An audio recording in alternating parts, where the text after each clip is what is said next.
在方向盘下面的这一根转向柱上面装上一个电动机，它就可以为我们的车提供转向助力。这一套系统就是电动转向助力系统。现在的新车很少有那种液压转向助力了，全部都是这种电动转向助力系统。首先，我们来了解一下我们车上转向系统有哪些配件组成。第一个肯定是我们的方向盘。第二个就是我们的转向管柱，它是装在方向盘下面的。第三个就是我们的方向机。那么我们在打动这个方向盘的时候，它会带动管柱中间的那根轴去左右转动，在左右转动的同时，它就会带动方向机里面的这一个齿去动。这个齿在运转的时候，它就会带动方向机里面的那一根齿条左右来回动。这时候我们的横拉杆就可以拉动我们的前轮往2个方向去摆动，从而就可以实现我们车辆的一个转向了。如果我们的车没有转向助力系统，那么我们车辆在转弯的时候，这个轮胎左右摆动的力是通过我们的手来掰动这个方向盘得到的这个力。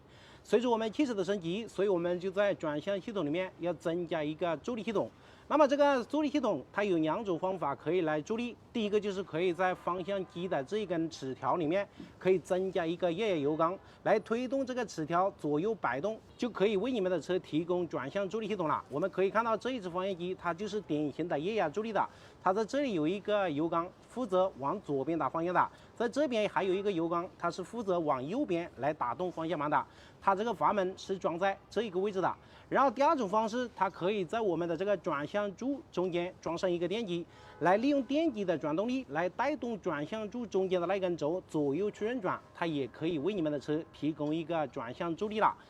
一般装在这个转向柱里面的大部分都是电动机来驱动的，而装在这个方向机里面的既有油压的也有电动的。今天我们就把装在这个转向柱中间的一个电子助力系统，把这个电机和齿轮拿出来看一看，它是怎么来助力的。这个电动转向系统里面这一个黑色的配件就是一个电机，我们把它拔出来以后会看到这样的一个连接的装置，然后这边会有2根线，通电的话这个电机会运转。现在我们把方向盘上面这一节拔出来以后，它就与这个方向管柱分开了。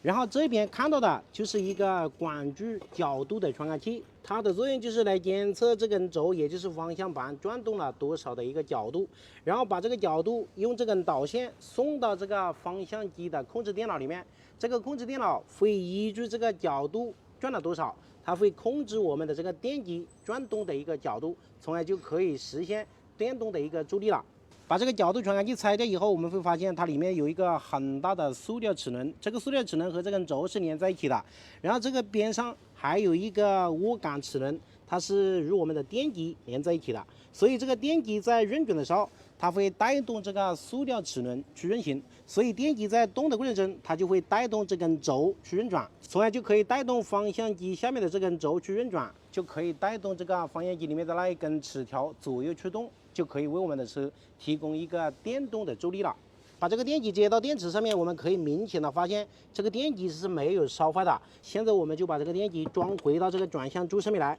然后我们通电来试一试它是怎么来带动这个管柱去运行的。这个电机现在已经装回来了，我们接上这个电，看能不能带动我们的方向盘去运转。现在我们直接接上电源，看到没有？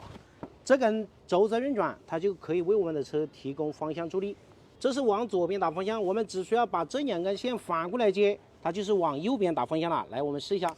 看到没有？我们的电脑只要通过切换这2根线的一个正极和负极，它就可以控制左边和右边的一个转向。